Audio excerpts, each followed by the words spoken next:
and welcome to the Torras AI podcast. Today, we have a very special guest, John Stroud. He's the CEO of AI Guides, specializing in AI application strategy and storytelling. With over 6 years leading AI Guides, John ensures business successfully implement AI. Previously, he was Vice President of Corporate Affairs at the Canadian Air Transport Security Authority, or CATSA for short, for over 15 years, managing strategy, legal, risk, HR, privacy, and communications. John, thank you so much for being here. It's my pleasure, Jordy. Absolutely. So AI Guides is devoted to ensure the successful use of AI in organizations. So could you explain to us how you accomplish that? Sure. So AI Guides, it's a partnership of myself and my co-founder, Jen. And what we discovered is that, especially a few years back, organizations would get excited about AI and they would just jump in and start allocating resources to it. And they would often end up heading in these peculiar and expensive directions. And so, especially Jen got called in to help get organizations back on a right path after things had already gone wrong. And so what we started to do was create an offering where we could help people set a strategy right from the beginning. So figure out what is their vision. So like, where do they want to go, and refining some of their use cases. Then doing a deeper dive on their particular setup. What data did they have? What IT infrastructure did they have? And then giving them a strategic level roadmap on how to achieve their objectives. And that might be doing it with internal resources or contracting with someone to get a bespoke model, or using some off-the-shelf solution. But it was just giving them the strategy and that they could proceed with confidence, and then Mhm. connecting them with the right partner for the implementation. Got it. Got it. That makes sense. So you started all that 6 years ago, right?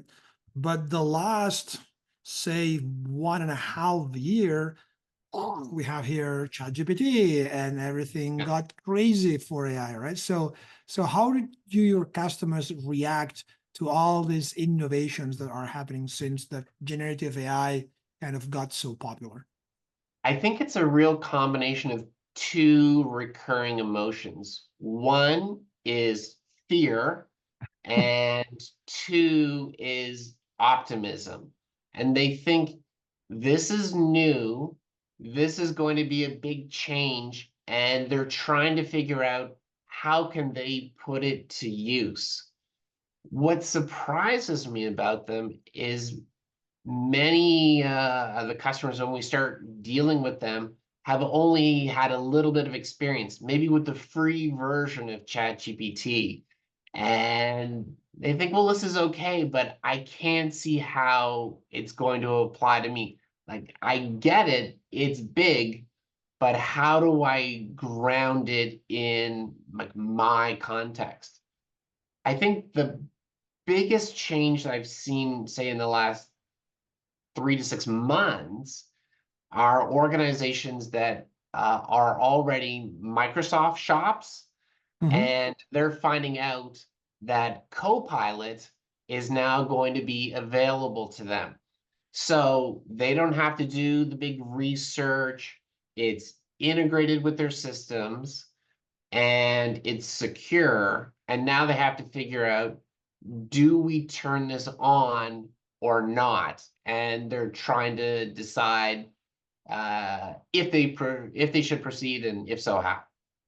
Wow. So you are helping these organizations taking these kind of decisions and looking for use cases to apply that technology. Exactly. So, we had like one consulting company, they spent a lot of time on writing proposals. And when we were talking with them about some of the potential use cases, they said, oh, so wait, we have this library of hundreds of previous proposals that we've done.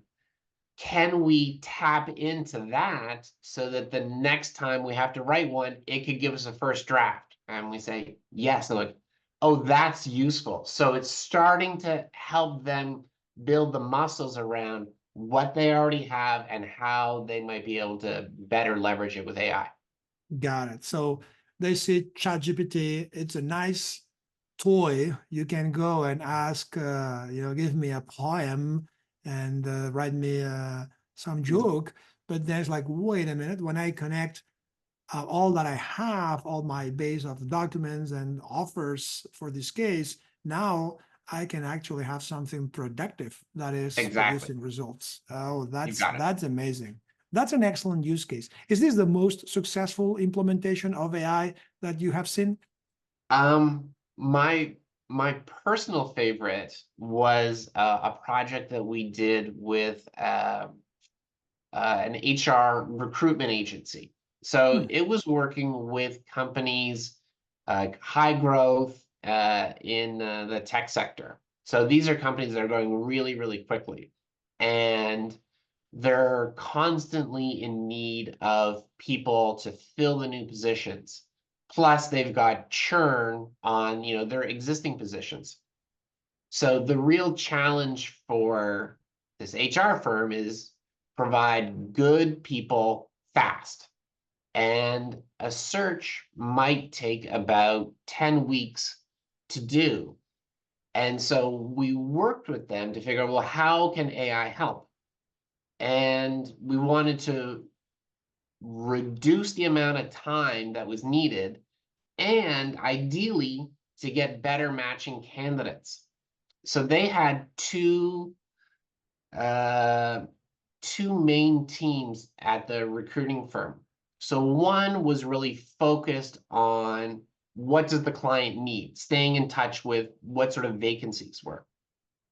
And they also had a team that was responsible for staying in touch with the pool of candidates who might be looking to take on a new job and leave. And so got they had a interesting. lot of unstructured data that was related to both of these categories of people. And so we just work with them on how they could use just tapping into OpenAI and getting some predictions on which of the clients were in situations where they might be getting vacancies sooner rather than later. So you could be leaning into those clients to, the person hasn't left yet, but there's indications that there might be an opening coming up soon, and maybe it's because of a maternity leave or something like that. But what if Mhm. a vacancy is emerging? And then you can get a head start on your candidates of like who might be the better fit. So getting a first cut of potential fits for that job. And the idea was to get the best candidate faster. So they've been rolling this out, iterating with it, and they're already starting to see some time saved. So for them, that's a huge value in the market of we can fill those positions faster. That's fascinating because when it comes to jobs, right? AI is like the bad guy. It's like, oh my God, AI is gonna come Yeah, here. But in that particular use case, is actually an accelerator. It helps candidates find more jobs, better jobs, and faster by basically matching their skills with the demands. That's impressive.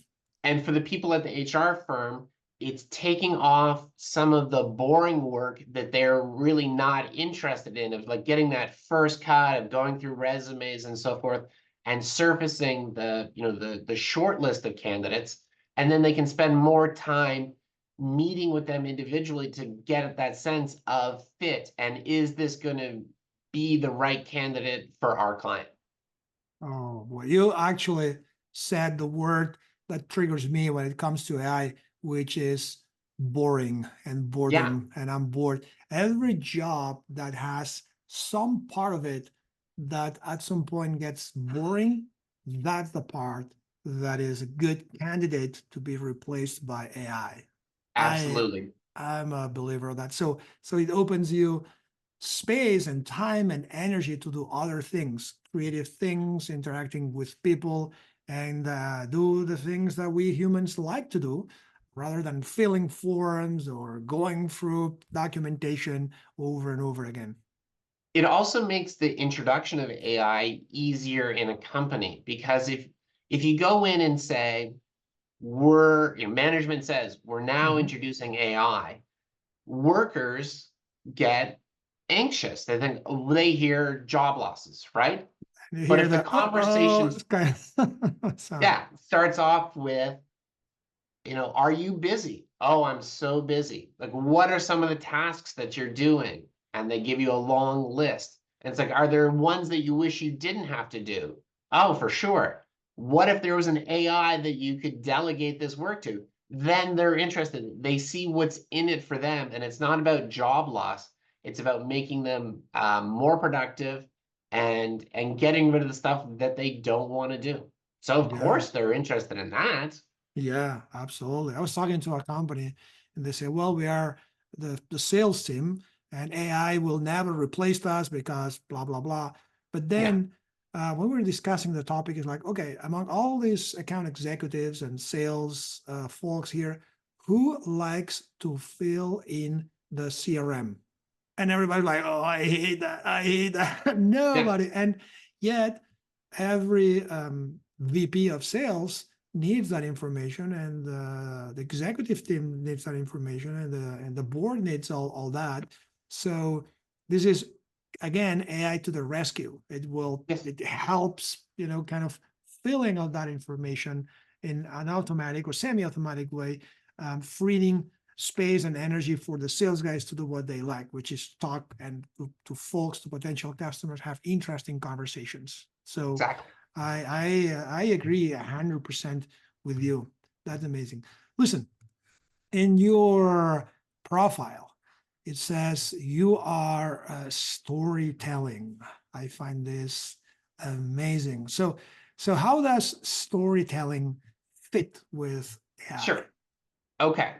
So this is a bit of an unexpected development for us, but when we work on AI projects, particularly in large organizations, we might be dealing with a technical team. So like we need a new model to do better scheduling or something like that.